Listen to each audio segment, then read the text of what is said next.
Hello and welcome to Flagler Features right here on FlaglerTV.com. I'm your host, Craig Hawkinson. Today we're going to take a bike ride on the Lehigh Trail. There is so much to see and learn about, you don't want to miss it. Stick with us, we'll be right back. Flagler Features is brought to you in part by Peak Fitness. Eat the food you love correctly, supercharge your metabolism, and energize your body. Check out our takedown challenge at peakfitnesspalmcoast.com. And by Lawn Masters. From landscaping to lawn care, call Lawn Masters at 386-283-8906 for quality, dependable service.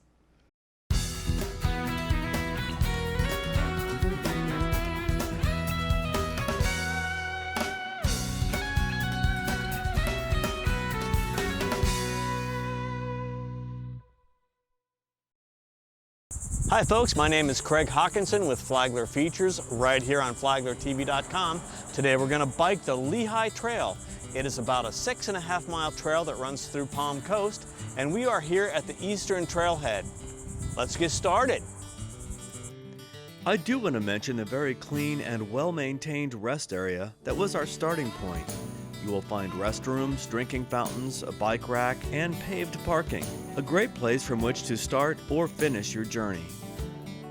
So after donning my helmet and GoPro camera, I headed down the trail that runs along Colbert Lane to the entrance of the Lehigh Trail. It's only about 2/10 of a mile away. Once at the trailhead, you will see the first and perhaps finest feature of the Lehigh Trail, and that is a beautifully constructed elevated boardwalk that carries you over the marshy area of Graham Swamp. This is a great opportunity to observe all sorts of wildlife, including birds, deer, foxes, raccoons, alligators, and more, so be sure to keep your eyes open. One quick word of caution, the boardwalk is slippery when wet, so exercise care, especially if it has rained recently. For the most part, the Lehigh Trail is shrouded in trees, Spanish moss, and other foliage. You can get a good idea of what old Florida may have looked like before much of the development took place. The path itself is a flat, paved trail and is wide enough to accommodate bikers, hikers, and skaters. The path is well used, but not overcrowded. The trail connects Colbert Lane to US 1 and parallels the Lehigh Canal for much of its length. The trail runs along an abandoned railway, and you can spot remnants of the old rail line as you progress. The railway was once used to carry materials to and from the Lehigh Portland Cement Company located in Flagler Beach. There are several benches along the way, providing places to rest or take some pictures. After about 2 miles of biking, we come to Old Kings Road, and the first of 3 road crossings that we will encounter during our journey. You will also notice a parking area on Old Kings on the north side of the trail. This is the second of 3 access points to the trail that provide parking. Shortly after crossing Old Kings Road, we will travel under Interstate 95, one of the main north-south corridors that runs through the eastern United States. About a quarter mile after Old Kings, we come to our second road crossing, which is Town Center Boulevard. We have now come to the middle leg of our journey. At this point, we have about 1.5 miles until we reach Belterre and the last leg of our trek. Here again, the scenery is quite beautiful, and on this day, I pretty much had the trail to myself. I usually come across other bicyclists, runners, hikers, and skaters, but it was hot today and I didn't see very many other people. Even on days where there are other people on the trail, it certainly is wide enough to accommodate everyone. Since the trail parallels the Lehigh Canal for most of its length, there are opportunities for fishing, but I did not see anyone fishing today. After about 6 or 7 minutes of riding, I came to the end of the middle leg of the trail, which ends at Belterre Parkway.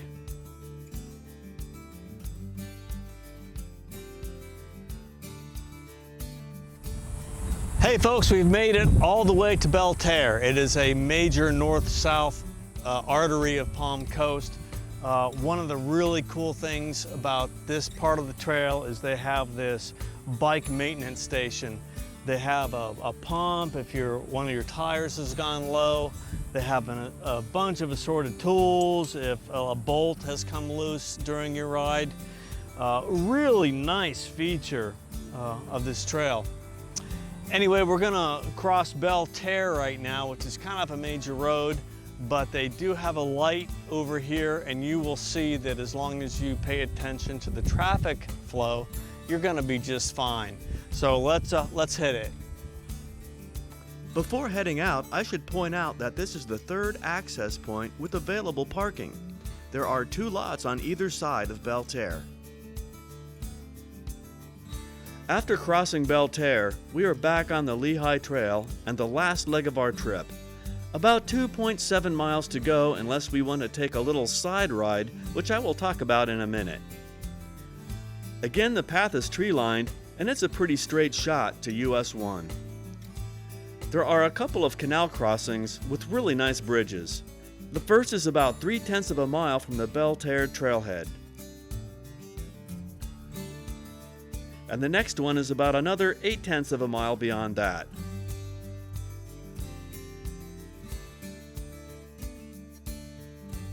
Other than the fact that it is a very pretty ride, and the trail continues to be in great shape, there is not much more to remark on at this point. After riding approximately 9/10 of a mile beyond the last bridge, you have the opportunity to take a little side ride by crossing the canal and Royal Palms Parkway and heading north along the path that parallels Rimfire Drive. There is a nice park about half-mile down the path with restroom facilities available. This extra trip will add about a mile to your total ride. Once you've returned to the Lehigh Trail, you are only about 7/10 of a mile from the western trailhead on US 1. Hey folks, guess what? That is US 1 behind me. You know what that means? We have conquered the Lehigh Trail. We started out on the eastern trailhead at Colbert Lane and have made it all the way here to US 1. It's about 6.72 miles, I think it was. It is a very doable bike ride for if you want to do both ways, it's a couple hours. It's covered by trees for the most part. The reason I'm covered in sweat, it is July when we shot this, but still a very enjoyable ride. Hey, check us out on flaglertv.com. We have lots of videos like this. We're trying to discover all of the hidden gems in Flagler County, and I hope to see you again real soon. This show brought to you in part by Marketing to Go. Let us create a buzz about your business with a custom marketing plan. And by Southeast Media Productions, improving the effectiveness of your online and social media marketing with professional video production.